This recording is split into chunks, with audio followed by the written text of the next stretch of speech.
गोटे बाउल अटा 3 चामच सुजी अच्छी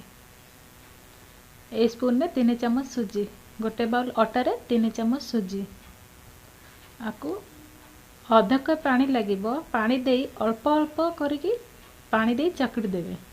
अटा चकड़ा ठार टिके टाइट रहिबो ताको 10 मिनट 15 मिनट चकड़ी सारा पर ताको गोटे पॉलिथीन बांधी रखिदेवे पॉलिथीन नु काढ़ी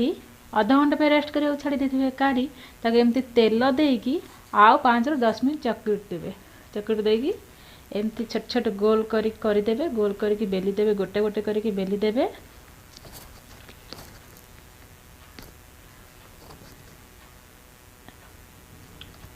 नले एमती बड़ गुड़ा नहीं कि रुटी कला परी करी ताके एमती मझीरो काटी देवे गोटे गोटे करके काटी देकी जेतिक बेलिबे ताको गोटे प्लेट रे ओदा कपड़ा पकई ताको घोड़े देवे जेतिक बेलिबे ताको कवर कर देवे पतला पतला करिवे देखंतु मु घोड़े देइथिली पतला करके बेलिबे तो गैस को हाई करी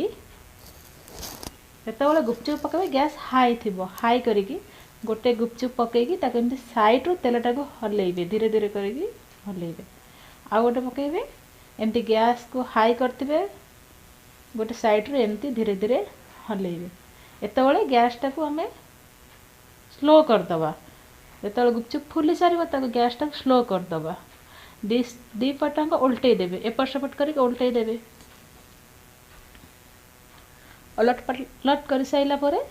गुपचुप को काढ़ी देबे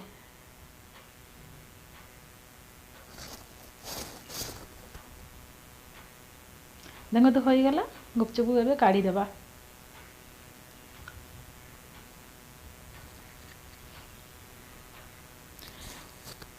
देखंतु सब गुपचुप फुली जाइछि।